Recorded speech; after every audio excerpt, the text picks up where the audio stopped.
Hey everyone, welcome to another episode of the 808 podcast where we interview business owners, CEOs, marketing directors, whoever else I feel like.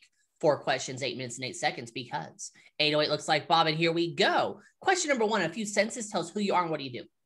Yeah, absolutely. I'm Hunter Allemand. I'm from the Texas Panhandle. I run Moriah Consulting as the managing partner. We're an M&A sell-side advisory service and also do buy-side target matching. So yeah, that's a pretty good idea of who I am.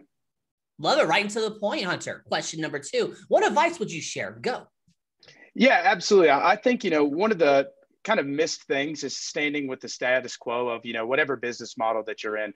Oftentimes, even me and my partner, we found ourselves in situations where we'd look at, kind of the standards and find ourselves getting stuck in that wheel. And what we've realized was having an open mind and really bringing in other thoughts and perspectives really kind of changed how our business started to scale. It was really important. We had some of those preconceived notions that, hey, this is how things are done in this business and this is how it has to be. Well, break that all down and look at exactly kind of the fundamentals of how the business functions. And you start to see that there are a lot of, ebbs and flows, essentially, right? You can modify and tailor things, exactly how you need them and how the market expects them. In our business, there's really a dichotomy between, high quality service providers and, regular average service providers. When I speak like that, I'm talking, on the high end investment banks and business brokers on the low end. And so what we saw that there was an opportunity to kind of take both models and, really meld them together by bringing not only operation and industry professionals together, but also investment banking professionals. So, just having that open mind, I think is really important when you're starting out and even when you have some traction. I think, just keeping your purview open to what's out there and how quickly the market can change in this tech-enabled society, it's really important. So, if I had any advice to any other business owners, it's keep an open mind and realize we don't know all of the solutions. So let me ask you this. Give me an example of something you had a closed mind in, opened your mind up and had better results. Can you give me an example?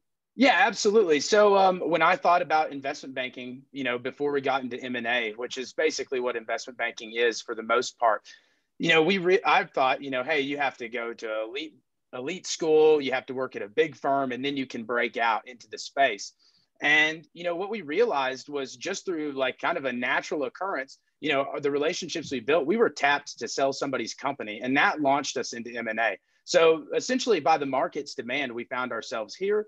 And, we just kind of had to throw away everything we thought about the business before and just kind of walk through it in our own way. And, as we're building our team now, it's full of really great people from McKinsey, larger investment banks as well. And, that's what they're saying, right? Is, hey, there's a clear demand. And the only way that this would work is by evolving. And they've never seen it before. And so that's what we're accomplishing just by having an open mind. Love it. Love it there. Let's get to question number 3. It is shout out time. Go. Absolutely. I'd like to give my shout out to Joshua Locke. His content on LinkedIn is absolutely great. It's liberty focused on freedom. Those are the values and guiding principles that Moriah follows. We're all about, opening and diversifying our mindset, and we don't, stay inside of a box. So yeah, Joshua Locke, keep posting that great content, keep pushing that liberty. We all love it. Love it. Love it there. Oh, someone else. Sorry. Oh, no, that was it. Sorry. Okay, perfect. I thought you were going to say someone else there for a second there. I was like, no, I'm you're interrupting him. I'm a horrible, rude host, but that's okay. Hey, you only gave me that, one shout out, right? If I took more, who would I be? Yeah, that is true there. So let's get to question number 4, Hunter. Final fun question. Tell me about your first sale. Absolutely. So, as you discussed before we got on the show, it could be from any time, but I think what is really important is talking about where we got from Moriah and how, we kind of started our business model. Like I said, my partner and I, we have had a professional relationship for, several years now. And we started Moriah back in early 2020. And, it's gone really well. Unfortunately, he was in the oil and gas business. And towards the end of the year, we had been working, after work and things like that. But towards the end of the year, he got laid off. And, he was making his rounds, going back to all the vendors and things that he had been working with. And, through his relationships, he was kind of tapped, hey, we're ready to retire. We don't know how to get rid of this business. Will you help us? And Seth, he knew that there was opportunity there and he took it. And our first sale really was guided to us. And I think as business owners, we need to really be looking for the low hanging fruit, the stuff that really comes to us, right? The stuff that sticks out, and, presents itself right in front of us on a platter. I think a lot of times, even myself, go around chasing these ideas that are really good when we have a proven system. So, I think it's not only just letting it come to you the way it does, but, kind of having that focus as well, so it kind of counters my innovation thought. So it's a balance, and it's always going to be a dichotomy in business. One thing that I see online is, and this is kind of something I believe, too many people believe it's 1 or 10. Yep, exactly. That part there, it's not. Yeah, if you look at anything, and I often say this with friends, family, business associates, I make generalizations very often, but you have to realize everything is on a spectrum. And yeah, if you kind of take that approach and realize, hey, when you look at it from this angle, there's always that other angle, that starts to really open up opportunities for you. I think kind of, that one way, one directional mindset really holds back business leaders from their full potential. It does. It does. Hey, you got 2 minutes and 20 seconds left. You can do some promo time. You can ask me a question. You can talk about the weather, whatever you want. Or since the best know when to be concise and when to end early, we end early. Go. Yeah, well, 8:08 because it looks like Bob, and it's really important that we go ahead and get it all the way to the finish line. So, Bob, I just want to talk, to your business owners that you have watching your show, and let them know that there are multiple options when it comes to growth capital, exiting your business, or even taking some chips off of the table.